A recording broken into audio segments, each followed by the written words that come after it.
रास्ता पूरे रोहतक शहर को शमशान बना दिया।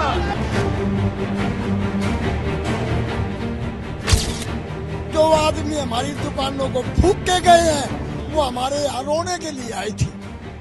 उन लोगों ने मुझे धोखा दिया है। मैं विश्वास नहीं कर सकता इन लोगों के ऊपर। अगर जो जान के ये कहा इसको फूको, इसको फूको।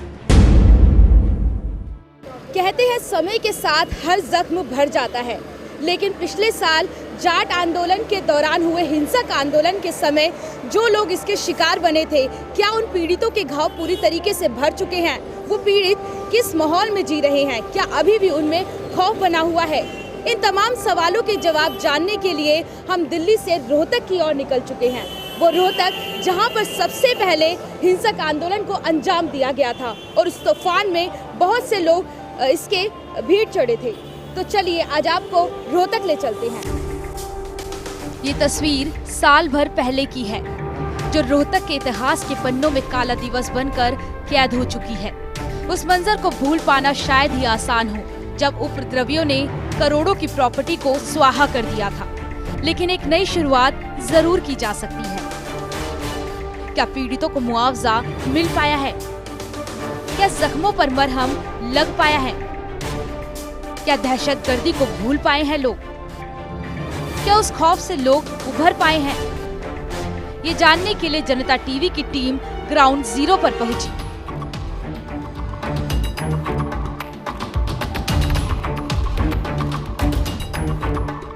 अब हम रोहतक के सुपरा चौक पर हैं। रोहतक का ये वही चौक है जहां पर सबसे ज़्यादा जो दुकानें हैं वो जला दी गई थी। चुन चुन कर जो उपद्रवी थे उन्होंने इन दुकानों को निशाना बनाया था। शाम के टाइम पे इस चौराहे पर ज़्यादा चहल पहल मिलती है।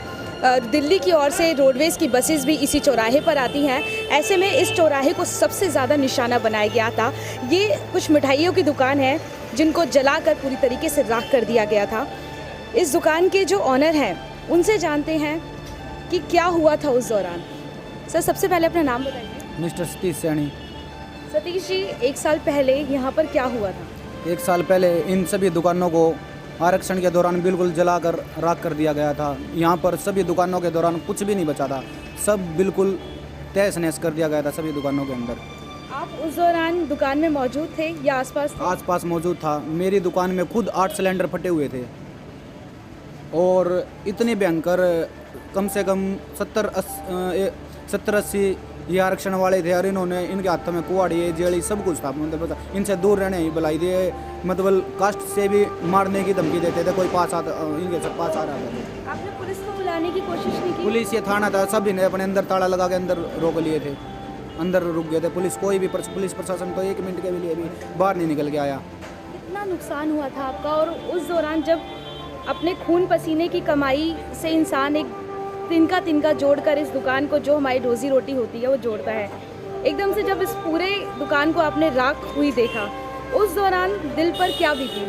3 दिन तो मैं घर से ही नहीं निकल गया था, देखने ही नहीं आया था, बिल्कुल ऐसे सदमे में चला गया था। 3 दिन तक तो मैंने संभाला भी नहीं था यहाँ कुछ, क्या होगा, बस दिमाग इतना ख़राब हो गया था क्योंकि हमारी रोजी रोटी एक ही थी, हमारे 3 फैमिलियों की, और यही बिल्कुल चली गई तो फिर आदमी के बस में क्या रहता, कुछ भी नहीं रहता। परिवार में और कौन कौन है? परिवार में मम्मी पापा, 3 सिस्टर, 2 ब्रदर्स, सभी शादीशुदा, सभी की रोजी रोटी यही है। उसके बाद कितने दिनों बाद आपने दोबारा इस दुकान को खोला, अपनी रोजी रोटी को खोला? कितना टाइम लगा? क्योंकि एक दुकान तो ख़त्म हो गई, उसके बावजूद खुद को मानसिक रूप से तैयार करना कितना मुश्किल रहा? बहुत ज़्यादा मुश्किल रहा। और जो सरकार ने हमारे साथ, सरकार ने हमारे साथ जो पेमेंट दे के हमारा जो वो किया है, इससे हम एकदम जल्दी से उभर गए। कम से कम 6 महीने, ना तो हम उभर नहीं सके थे कभी भी। कितना टाइम लगा दुकान को दोबारा खोलने में? 6 महीने। 6 महीने। तो 6 महीने का वो जो टाइम था, उस दौरान क्या किया आपने? रोज़ क्या क्या आपके दिल में, आपके मन में ख्याल आते थे कि क्या होना चाहिए? अगर एक बार को सरकार ने भी मुंह मोड़ लिया होता या सरकार ने भी सहायता नहीं दी होती, तो क्या सोचा था आपने? तो कम से कम, ज़्यादा नहीं कहता, कम से कम जितनी भी यहाँ दुकानें फुकी हुई थी उनमें से सिर्फ 2 या 3 दुकान डेवलपमेंट होती, अदरवाइज वैसे की ऐसी पड़ी रहती। तो अब पूरी तरीके से आपको मुआवजा मिल चुका है सरकार की ओर से?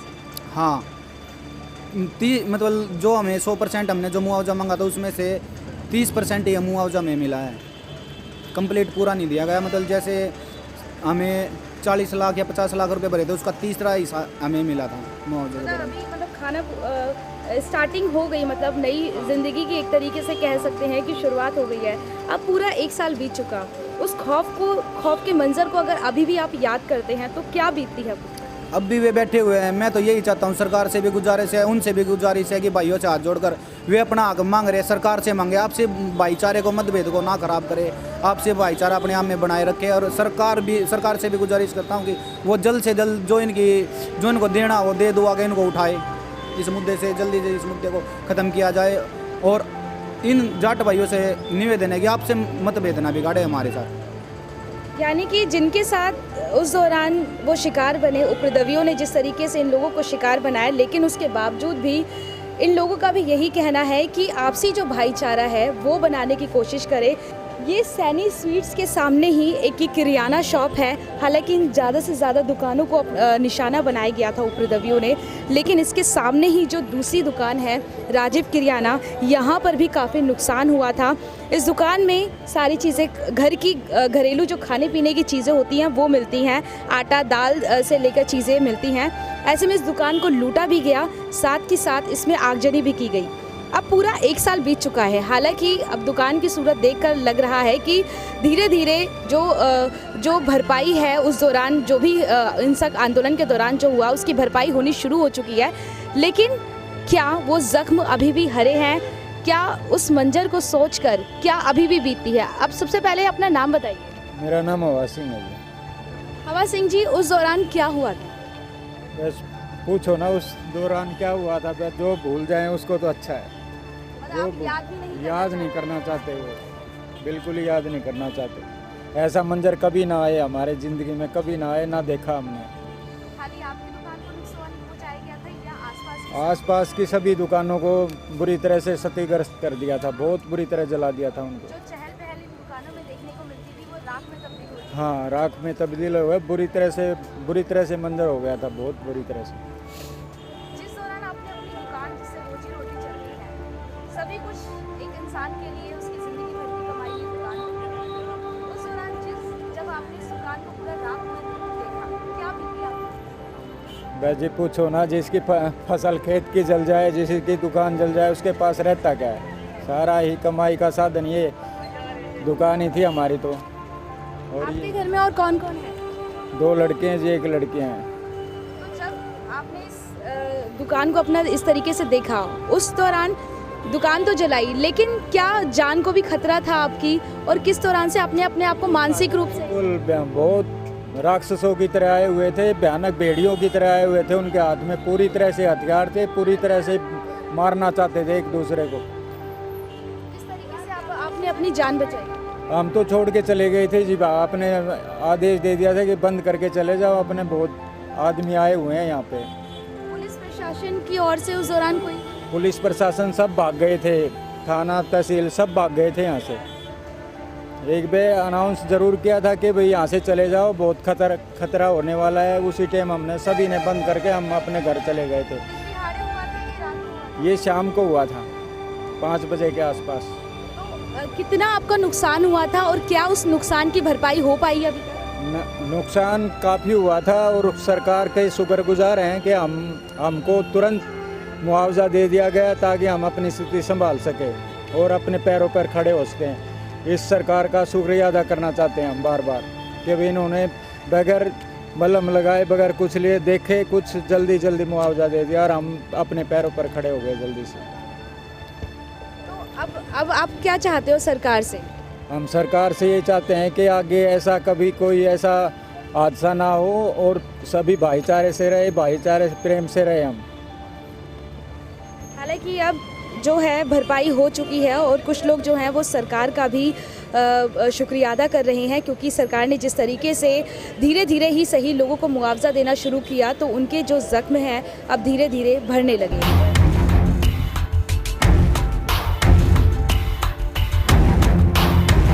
स्कूल, जिसे हम शिक्षा का मंदिर कहते हैं, लेकिन उपद्रवियों ने इस स्कूल को भी नहीं छोड़ा था। स्कूल जहां पर हम सद्भाव, शिष्टाचार और अहिंसा का पाठ करते हैं। लेकिन जिस तरीके से उस दौरान हिंसा भड़की, इस स्कूल को सबसे पहले निशाना बनाया गया।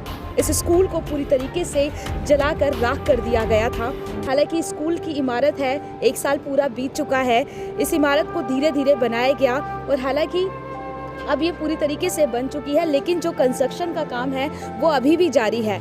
1 साल बीत चुका है इस मंजर को और हमारे साथ जो स्कूल के जो ऑनर हैं मिस्टर रवि, उनसे जानते हैं जब उस दौरान ये पूरा वाकया हुआ, किस तरीके से आपने पूरी सिचुएशन को हैंडल किया? अभी बहुत ही दर्द भरा समय था जो बहुत मुश्किल से निकला। इस पूरे स्कूल को इस सिरे से लेके लास्ट तक बहुत बुरी तरह जलाया गया। 21 बसों को हमारे बहुत बुरी तरह से, मुझे नहीं मालूम कैसे फूका, लेकिन बहुत बुरी तरह से जला दिया गया। सीएम साहब के आश्वासन के बाद एक हिम्मत आई कि हम इस स्कूल को दोबारा से बनाएं। हमारे साथ स्कूल के पेरेंट्स, बच्चे, हमारे जो भी स्कूल के टीचर्स हैं, सब ने मिलकर हमने इस स्कूल को दोबारा से कंस्ट्रक्शन करनी शुरू करी। उस दौरान स्कूल में क्या बच्चे थे, क्या स्टाफ था, किस तरीके से आपने खुद को सुरक्षित किया? जिस दिन 14 तारीख को ये स्टार्ट हुआ था, उस दिन काफ़ी लोग गेट पे जमा हो गए थे, लेकिन उस दिन बच्चे निकल गए। उसके बाद तो स्कूल बंद हो गया, लेकिन उसके बाद स्थिति ऐसे नहीं थी क्योंकि काफ़ी लोग गेट के बाहर बैठे हुए थे, तो यहाँ पे आना संभव नहीं था। तो स्कूल में सिक्योरिटी गार्ड्स के अलावा कोई भी नहीं था यहाँ पे। आपका कितना नुकसान हुआ, क्योंकि इस इमारत, ये खूबसूरत काफ़ी इमारत नज़र आ रही है स्कूल की, और जब स्कूल की बात होती है तो एक खुद से, क्योंकि हर कोई स्कूल जाता है, स्कूल से ही एक पाठ मिलता है, आपसी भाईचारा बनाने का भी एक मैसेज मिलता है स्कूल से ही। जब स्कूल की बिल्डिंग को इस तरीके से नुकसान पहुँचाया गया, कितना नुकसान हुआ आपका? मैम, अगर नुकसान की बात करें तो जो हमारा 13 साल की मेहनत थी, जो हमारे एकेडमिक रिकॉर्ड्स थे, जो हमारे टीचर्स ने दिन रात काम करके एक वर्कशीट्स बनाई थी, जो हमारे एकेडमिक सिस्टम इतना पावरफुल बनाया गया था, उस नुकसान की भरपाई तो कभी नहीं हो सकती। अगर हम पैसे की बात करें तो मेरी 21 बसें बहुत बुरी तरह से जला गई थी। 9 अगस्त को मेरे से फाइनल रिपोर्ट्स के बाद एक कागज़ पे साइन करा गए एडीसी ऑफिस में पूरी कमेटी के सामने कि 2 करोड़ 9 लाख रुपया मुझे सैंक्शन हुआ है। 9 अगस्त के बाद आज 2 मार्च हो गया है, मेरे पास ऑफिस से कोई इंटीमेशन नहीं है। हाँ, मुझे एक लेटर ज़रूर आया था कि आप बच्चों से कितना किराया चार्ज करते हैं। अब उस लेटर का क्या मतलब था कि मैं स्कूल के बच्चों से कितने पैसे लेता हूँ, मुझे आज तक नहीं पता। मैं डीसी ऑफिस, एडीसी ऑफिस के चक्कर काट कर परेशान हो गया हूँ, पर मुझे ये नहीं पता कि मेरा क्लेम मुझे कब मिलेगा। सीएम साहब के आश्वासन के बाद भी आज भी मेरा 21 बसेस का क्लेम पेंडिंग है। अभी तक आपको पूरी तौर पर आपको मुआवजा नहीं मिला है, तो अब आप सरकार से क्या चाहते हैं? मैं सरकार से बस मेरी हाथ जोड़कर यही विनती है। सीएम साहब ने मुझे बहुत ही अच्छे से आश्वासन दिया था कि, और सीएम साहब की आश्वासन पे ही हमने सब स्कूल को दोबारा से इरेक्ट किया। बस मेरी सरकार से ये विनती है कि हमारा जो भी नुकसान हुआ है, जो भी एक सरकारी तरीके से एक बसेस की क्लेम की जो फॉर्मेलिटीज़ पूरी की गई थी और हमारा 2 करोड़ 9 लाख रुपए का क्लेम पास हुआ था, बस मुझे सीएम साहब से यही है कि वो जल्दी से जल्दी इसको रिलीज़ कर दिया जाए। एक चीज़ और, जब हम भी अपने खून पसीने की मेहनत को इस तरीके से बर्बाद होते देखते हैं, क्या खुद पर बीतती है, और मानसिक रूप से खुद को तैयार करना इसके लिए कितना मुश्किल होता है? मैम, एक बुरा वक्त था जो निकल गया, अब मैं उसके बारे में ज़्यादा बात नहीं करना चाहता। बस मैं सिर्फ यही चाहता हूँ कि आगे से अगर कुछ ऐसा ना हो तो बहुत ही अच्छा रहेगा। तो समय बीत चुका है, लेकिन जो यादें हैं, खौफनाक यादें, उसका दर्द जो है लोगों में अभी भी देखने को मिल रहा है। और स्कूल में अगर इस तरीके किसी भी घटना को अंजाम दिया जाता है तो उसका जो खामियाजा है काफ़ी हद तक लोगों पे तो पड़ता ही है, साथ ही साथ जो स्कूल में पढ़ने वाला हमारा भविष्य है उस पर भी बुरा असर ही इसका दिखाई देता है।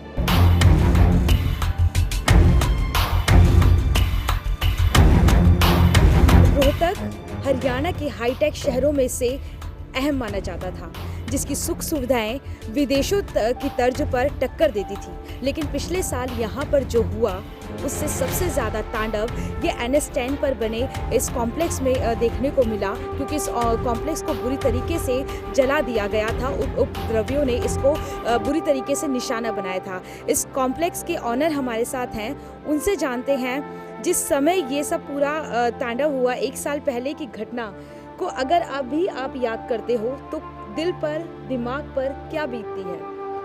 नहीं, ऐसा वाक़या तो मैम भगवान याद नहीं कराए तो अच्छा है। बहुत ही नेगेटिव था वो तो। भगवान की कृपा से हम लोग बड़ी मेहनत परिश्रम से दोबारा जो है स्थिति में पहुँचे। आपका पूरा कॉम्प्लेक्स काफ़ी हाईटेक अभी तक हमने जो देखा, हालांकि धीरे धीरे 1 साल में आपने ये बनाया, लेकिन सोच सकते हैं जब 1 साल में आपने इतना अच्छा बना दिया तो उससे पहले का क्या यहाँ पे नज़ारा रहा होगा, किस तरीके से यहाँ पे लोग आते होंगे। और क्योंकि NH10 दिल्ली से आता हुआ एक रोड हाईवे है तो यहाँ पर बाहर के भी लोग आकर रुकते होंगे।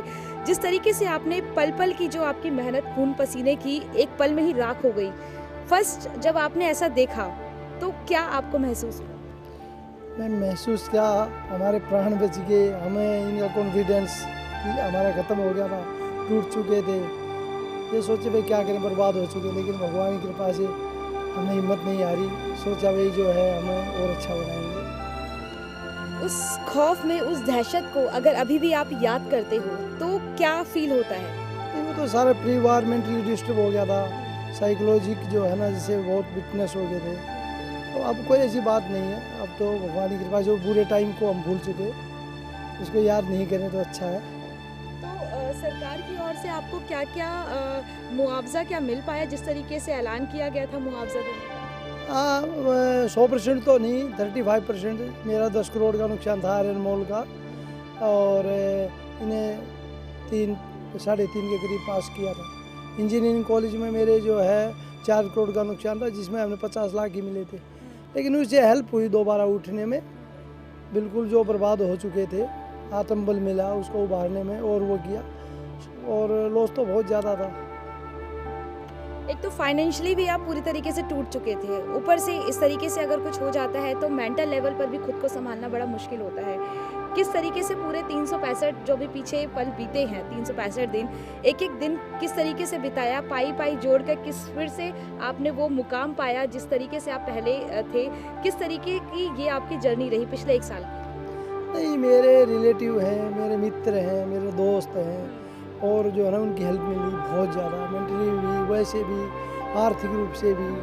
तो सभी जो है ना मित्र बंधुओं की वजह से, रिश्तेदारों की वजह से, अपने मित्रों की वजह से, तो अब कोई टेंशन नहीं। आपको नहीं लगता कि एक तो जाट आंदोलन चल रहा था, उसकी तर्ज पर किसी और ने इसमें षड्यंत्र रचा, या जो आंदोलन चल रहा था उसमें किसी और का, हिंसक आंदोलन के पीछे किसी और का हाथ हो सकता है? 100% था, वो तो राजनीतिकों का हाथ होता है। बहुत सारी पार्टियाँ इसमें मिली हुई थी, उन्हीं का खेल था, अभी भी हो रहा है, वो तो राजनीतिक षड्यंत्र खेल वो चल रहा है। अब भी प्रदेश में माहौल कुछ अच्छा देखने को नहीं मिल रहा आपसी भाईचारा बनाए रखने के लिए, क्योंकि इंसान ही इंसान का दुश्मन हो जाएगा तो फिर ये समाज कैसे चलेगा? आप समाज को क्या मैसेज देना चाहोगे? नहीं, हम ये मैसेज ये देना चाहते हैं, कोई भी हो, लेकिन पर्सनल किसी को लॉस पहुंचाना तो बहुत बड़ी बात है, और बहुत नेगेटिव है थिंकिंग ऐसे लोगों की। भाईचारा हमारा ख़त्म हो गया। इतनी नफरत आज से पहले जातिवाद का कभी भी हमने देखने सुनने को नहीं मिलता था, लेकिन हम महसूस करते हैं हम आपस में भाई भाई मतभेद हो गए, तो बहुत नेगेटिव है। जो कभी भी जो है ना जैसे मन में इतना विश्वास होता था एक दूसरे के लिए, बड़ा मतभेद आया हुआ है, मन में जो है विश्वास की स्थिति पर पैदा हो रही है। तो अभी तक पूरा जो मंजर देखने को मिला उससे यही लग रहा है कि जिस तरीके से पिछले साल इस पूरी वारदात को अंजाम दिया गया, पूरे हिंसक आंदोलन को अंजाम दिया गया, क्या इंसान ही इंसान का दुश्मन हो गया है? आपसी भाईचारा बनाए रखने के लिए, शांति व्यवस्था बनाए रखने के लिए हमें क्या खुद से कदम नहीं उठाना चाहिए? आखिर इस आरक्षण आंदोलन का हल क्या निकाला जा सकता है?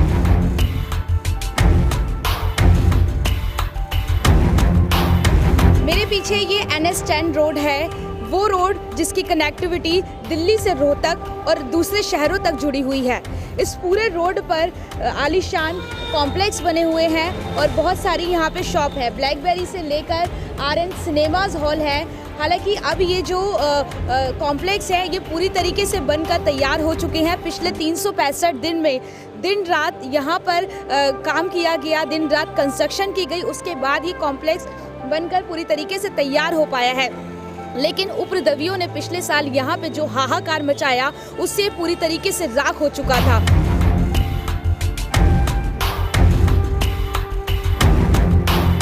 अब हमारी टीम वापस दिल्ली के लिए रवाना हो रही है। आज हम पूरे दिन उन आंदोलन पीड़ितों से मिले और उनका दर्द जानने की कोशिश की, जो अभी भी कई सवाल खड़े कर रही है। उन सवालों को जानने की हमने कोशिश की, लेकिन उसके बावजूद वो सवाल कहीं ना कहीं हम अपने साथ वापस लेकर जा रहे हैं, जिनके जवाब मिलना मुश्किल है, क्योंकि लोगों का दर्द अभी भी उतना ही है। कैमरामैन दीपक के साथ मनीषा यादव, रोहतक, जनता टीवी।